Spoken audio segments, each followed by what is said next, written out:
Climate scientists are pretty much unanimous about the record temperatures and wildfires that are sweeping across Europe. These extreme conditions are a direct consequence of climate change and will only occur more frequently and with greater intensity if nothing is done to stop it. So for more analysis on this, France 24's international affairs editor Philip Turle joins me on set now. Good afternoon, Philip. So we're seeing these fires, as we know, rage across southern Europe. Is this as bad as things will get?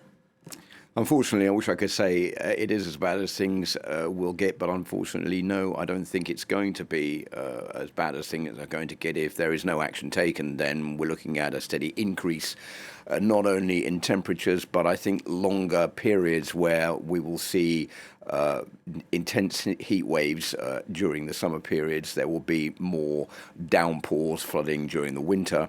There will be increased drought. And we've seen over the last 15 to 20 years a marked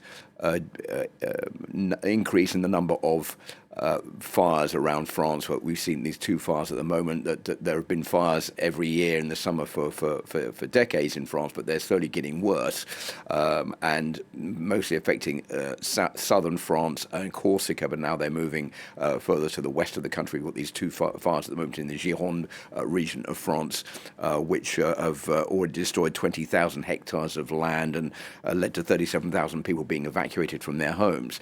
So I think we're going to see, unfortunately, unless some kind of strict action is taken by governments, not only in France but around the world, this is going to be a phenomenon that we're going to have to live with, and to take the necessary steps to try to come to terms with, not only at the workplace but at home and also out in the street. And this is going to cause, I don't want to sound too pessimistic, but it's going to cause a lot of disruption to travel, a lot of disruption to the way we live, a lot of disruption to food supplies. And even today, there have been warnings that there could be disruption to, for example, a distribution of wheat in Europe, not only provoked by the war in Ukraine, but also by the falling amount of wheat that is being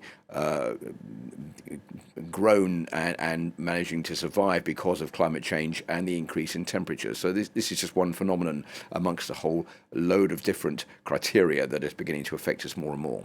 Philip, do you think that there's any hope at all that governments will stop the situation from getting worse? Well, the good news, Erin, is that if you talk to climatologists, they're all saying, yes, we can stop this.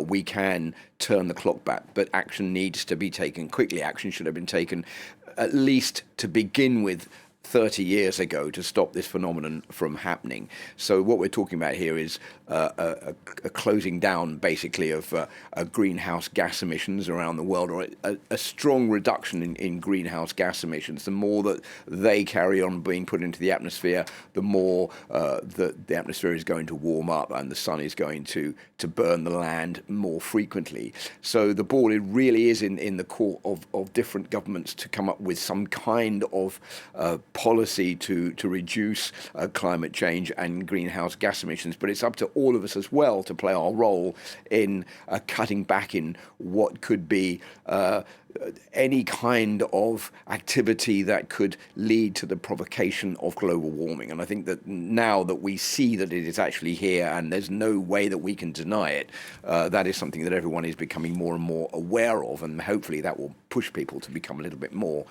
careful about what they do in their everyday lives to try to stop global warming from getting any worse.